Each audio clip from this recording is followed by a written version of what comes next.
Hello, hello. I greet you in the name of the Lord Jesus Christ. Welcome to Raising the Standard of Worship Show. My name is Ben Ambani, and this is the show that we equip worship leaders and all the saints to be more like Christ. Today, we are doing a different setup as opposed to what we usually do, having a guest. We will be having a session of a teaching, and today we will be talking about growth plan for a worship team. We shall take a short break and then we will come back here and dive direct to the teaching.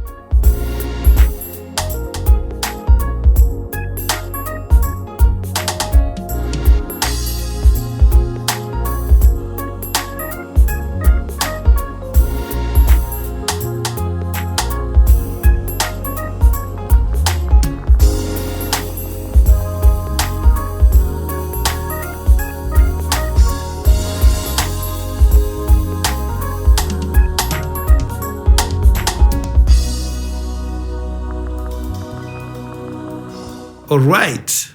Every worship team at some point has got people who are either joining the team and has some people who are already established in a setup of the team. And sometimes it becomes very difficult to have a new person to fit inside a team of people who have worked together for quite a long time, because when people work together for several years and share several experiences together, they tend to become tight and they gel and their chemistry is just tight. So having someone join the team becomes very hard. Today, as we said, we're talking about growth plan for a worship team. It is important for every team to grow. It is actually the natural thing that God intended that we do, because if you look at God's creation, you look at every living thing, it grows. And in fact, if you are not growing, then there must be a problem. You actually need to seek medical advice. You need to see a doctor, because it is a natural thing to grow. And that's why even you and me, we're not the same age that we were born. So if your worship team is not growing, it means there is an issue. And of course, in another session, we will be talking about numerical growth and the spiritual growth. But in this session, we shall focus on the plan. When I talk about this, just a few weeks ago, I was invited by a pastor friend to attend a worship workshop, and I had an idea of the venue of that place, but I did not know the exact destination where the church is, but I had a clue of how to navigate to around those areas. So I drove to that place, and a few kilometers, about just 3 kilometers to the venue, I actually got lost and I almost got stranded. So I tried calling the host pastor, and the pastor was involved in a few errands because that day he was quite busy. The guest speaker who was speaking was at the stage just ministering. So I tried reaching him out and I was not able to get him. And it became very difficult for me, even though I had an idea of the exact location of the place that I was going. It became so hard for me to navigate to the real venue. Thank God, the host pastor just saw my text and he dropped a pin of the location. And the moment he dropped the pin for the very location, I just got it right, because I call her the Google lady. The Google lady was telling me, in 3 kilometers, drive left. After driving left, she tells me again, you will pick this particular road.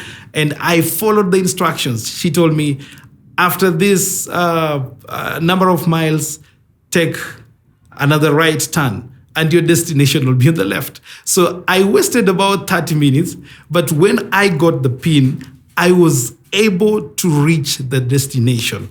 And immediately I walked inside the church. So if you get a proper plan for growth, it will help you reach your destination better, because many people have got an idea of where they want the worship team to be, but they do not have a plan that takes them to the real and exact destination. And that is what we'll be talking about in this session, having a proper growth plan for the worship team. Point number one, as we said in the beginning, every worship team has got different people at different levels. The first thing you need to do is to identify the abilities of every member in the team, identify their strengths, and identify their weaknesses. Many people have left worship teams because some of them feel like now they have advanced in skill and they feel like they're being wasted or dragged behind because the worship team they're in is not actually growing, either skill-wise or spiritually. In most cases, creative people don't want to do the same thing every day, every now and then, and they feel like they're not growing. Creative people want to explore, they want to try something new, they want to be on a new level. In fact, if you're a wise leader and you realize statements coming from members of the team saying that I want to either move out of this church because I'm not being challenged to grow, there could be two things. Number one, maybe there is an issue of pride from the musician, or probably they are right.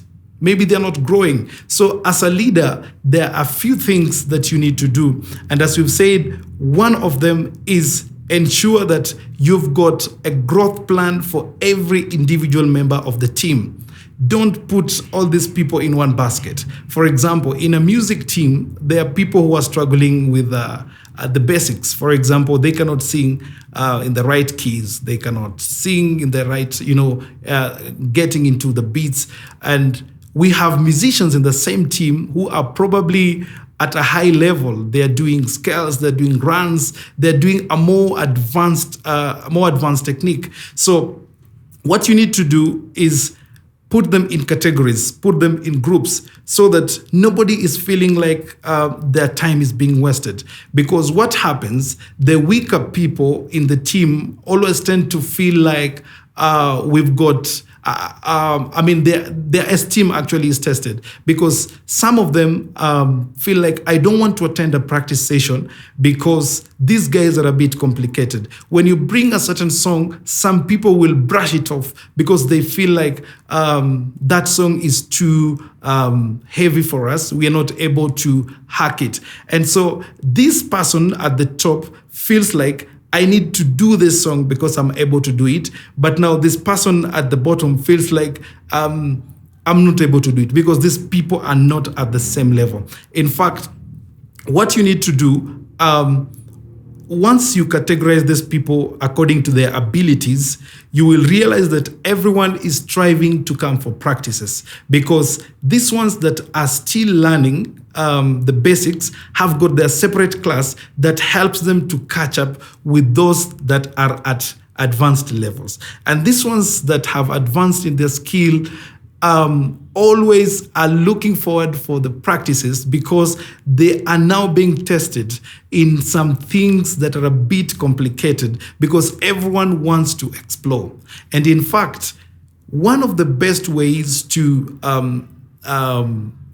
plan is ensure that these members in the team who are already advanced become teachers to these ones who are beginners. That way, you spread the work, because many team leaders fear the responsibility that comes behind training. Many people want what is called ready-made into their teams. You know very well that if you went to a shop, let's say you want to buy a ready-made suit, sometimes you might find ready-made clothes that are good and they can fit you to size. But in most cases, they have what we call average sizes. Either it's medium, you've got large, or you've got XL or double XL, and wherever. But when you are doing what is called tailor making, you end up having something that is fitting, and actually it fits you exactly.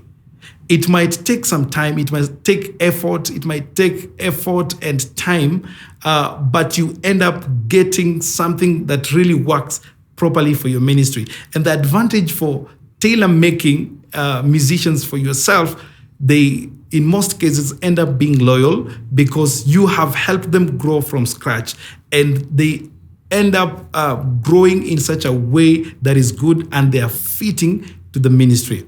Now, the second thing that you need to learn, apart from just categorizing people in different categories, is to, first of all, understand the recruiting process, because this is one of the key areas that messes up worship teams. What do you do at recruitment? Number one thing you need to do at the point of recruitment is to audition. When you are auditioning people, don't just audition because people are auditioning out there. Also, what you do during auditions matters. You need to ensure that while doing auditions, you also do the same tests that we talked about in the beginning. Ensure that during auditions, you are able to vet and know the skills of the people that you are recruiting in the team, because this is really key and it really matters. Once you've identified their music abilities, you've identified their strength, you'll be able to categorize them into different groups. And since you've got a good plan, you've already trained the first team that is able to train these ones that have come, you will never struggle any point of time having teachers to empower people who are coming up. And number two thing that you need to do is what we call probation. Many people have abused probation. In fact, I know of people who have left ministries and departments because they were told to stay for probably 6 months or 3 months or whatever time some denominations give, but they were not told exactly what they need to do in that ministry. So especially those who are not very much gifted, they stay in that probation period for quite a long time. Yet some churches will break protocols when they get good musicians who are already advanced in skill, and they actually overlook the probation process. Now, what is this that you need to do during probation? In fact, when you have got systems and structures for probation period, people will look forward for you to extend the probation period because they are growing in their session. One of the things that you need to achieve in the probation period is training. You need to train a team, not only the skill aspect of it, but you need to have a structure that is training and helping them to grow so that when they join the other team, they are not coming to have the same issues that brushed off some people while joining worship teams. You ensure that at the probation period, you've got proper structures that are able to train these people, both spiritually and musically, to be able to match the standards that you want to achieve in your particular worship team. Number two thing that you need to do so effectively at the probation period is to instill the cultures and the values that you want to see in every member that joins your team. You have seen different people who work for media. When they leave one TV station and go to the other TV station, some of them even change and adopt to how the media works, because during that probation period, they are trained and instilled the values and cultures of that media station. The same thing has to happen in a worship team so that this person, in fact, if you are to literally take their blood, they have the DNA of the ministry that you are recruiting them into. Those are the two serious things that you do not need to miss when you are recruiting people.